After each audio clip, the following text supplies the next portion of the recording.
Asta era o poezie de Vasile Petară. Am spus-o așa la Unești, la o sărbătoare cu școala. Și am spus așa, când m-au dus acolo, am spus în armată. Se numea către neamul meu de daci. Și frații mei români de sânge, frați de suferință mare, neam de daci pe care în veacuri nu au fost putut înfrânge toate hoardele barbare. Glasul patriei vă cheamă, azi pe culmea cea mai înaltă, strângi românii la oaltă. Nici un brad să nu lipsească, decât suntem toți la număr, că stăm umăr lângă umăr, fiindcă azi o hidră neagră, devenind clopotătoare, neamul vrea să ne doboare. Și din vești stăpâni ce suntem, peste glia cu belșug, veneticii să ne facă vite pururea la joc. Toți tărhare care pe lume, nici nu sapă, nici nu oară, vor să pune stăpânire pe mănoasa noastră țară. Dar ei nu vor să dea lupta voinicește în adevăr. Cine rod așa cum roade, vermele ascuns în măr. Ei în inime străpoară o travă fără de leac. Cel atins de acea otravă e căzut în veac de leac. Voi să nu ascultați de șapta furilor de alte nații. Nu vă aplicați urechea la ce spune botezații. Fungerați cu privirea, ca pe fiare alungați, căci în vremurile crunte pentru această scumpă țară nu tăhare sângerare.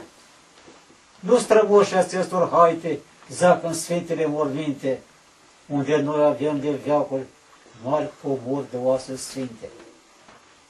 De nu fi vom toți o stâncă, fungeri dacă nu ne-o face, să alungăm de noi departe toate haitele reface. O, români, vom fi o turmă fără niciun drept la viață. Fie ce tâlhar puternic va putea să scuipe în față. Sufletele noastre subrumate, dar creștine, nu vor mai avea altare unde să se mai închine. Schegiuiți cu ochii orbi, vom fi dați la cânt și corp, ca pe cânt fără de suflare. În grob mari unde o să apuce, ne vor arunca de-a valmă, fără preot, fără cruce. Despărțiți fără familie, vom fi puși în jurul muncii. Mamele își vor pierde prunce. Frate nu va ști de frate, tatăl nu va ști de fiu, nu va mai fi sărbătoare, nu va mai fi zâmbediu. Jalea ne va prinde în gheare și de-a pului vom sta frânți, până și doinele rămâne, tu vei fi oprit să scânți. Numai plânsul fără stare îți va fi lăsat mereu, ca să same nestimate după plugul tău cel greu. O, nu, române, frate, iartă-mă că scriu cu sânge, când îmi curg din genele lacrimi și când inima mea plânge. Cum? Să cred că așa nemernic poate fi un neam de daci să se lase loc în gheara haitelor de lupi răpaci, când în veacurile l-am frânt toate hoardele barbare și-au perit ca pleava în vânt.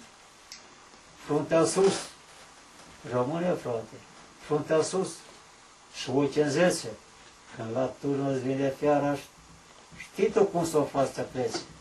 Gata fiind toată clipa, căci cu trăstite de moarte, către noi furtuna urii, vine cruntă iute foarte.